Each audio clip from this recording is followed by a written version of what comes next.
Je m'appelle Bertrand Trépeau, je suis vigneron à Vanneau-le-Châtel dans les Coteaux-Vitriat, sur une exploitation familiale de 2,5 hectares de vignes. On est sur un terroir jeune, ce sont des vignes qui ont été plantées en 90 lors du dernier reclassement en Champagne, ce qui fait que je n'ai que 2 parcelles. Et en général, le vignoble de Champagne est très morcelé. Moi, j'ai 2,5 hectares, quasiment d'un seul tenant, c'est un champ de vigne, à côté de l'exploitation, à quelques minutes à pied.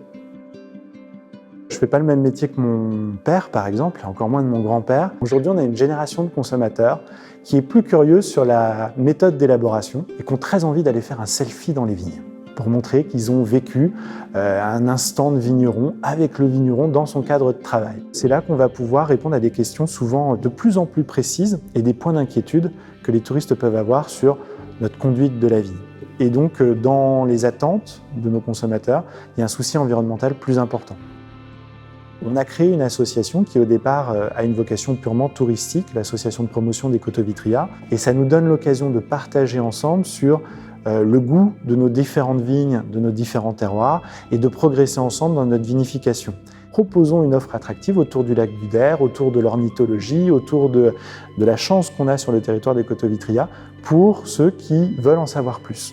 Dans les évolutions de notre métier, il y a des évolutions donc liées à nos consommateurs, je vous en parlais tout à l'heure, nos clients d'un point de vue plus général, et puis il y a des évolutions qui sont liées à la nature. Moi, j'ai eu une première démarche de labellisation. J'ai arrêté les herbicides en 2008, quand je me suis installé, et je suis en première année de conversion à l'agriculture et à la viticulture biologique. Aujourd'hui, on vendange de plus en plus souvent au mois d'août. En fait, s'il fait chaud, l'altération du raisin, sa dégradation est accélérée.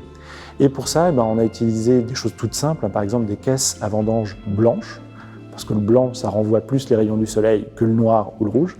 Mais on vendange aussi la nuit sur une partie du domaine. C'est une technique que j'ai appris pendant mes stages œnologiques en Californie. Donc on les vendange la nuit, on les pressure au petit matin, et comme ça, on n'a pas besoin de produire du froid par camion frigorifique ou carbo-glace ou je ne sais quoi. C'est pas consommateur d'énergie, c'est pas mauvais pour l'environnement, c'est du froid naturel, et ça permet de protéger le raisin. Le but d'arrêter les herbicides, c'était d'encourager la vigne à faire des racines, à aller plus profondément dans le sol pour commencer à avoir développé les notes de terroir. Et aujourd'hui, mes vins n'ont plus le même profil. Et là, il y a la fierté de se dire que ici, c'est pas meilleur, mais c'est différent.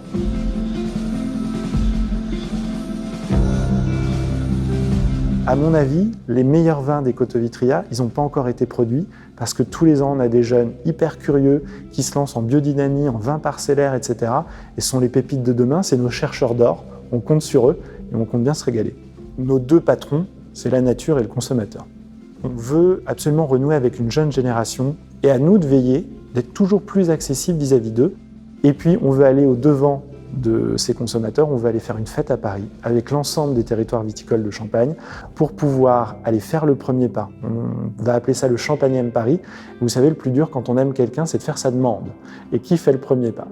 On pense que ce sont aux vignerons d'aller faire le premier pas, d'aller déclarer leur flamme par rapport à des consommateurs et de leur donner ensuite rendez-vous pour venir chez nous rendre visite.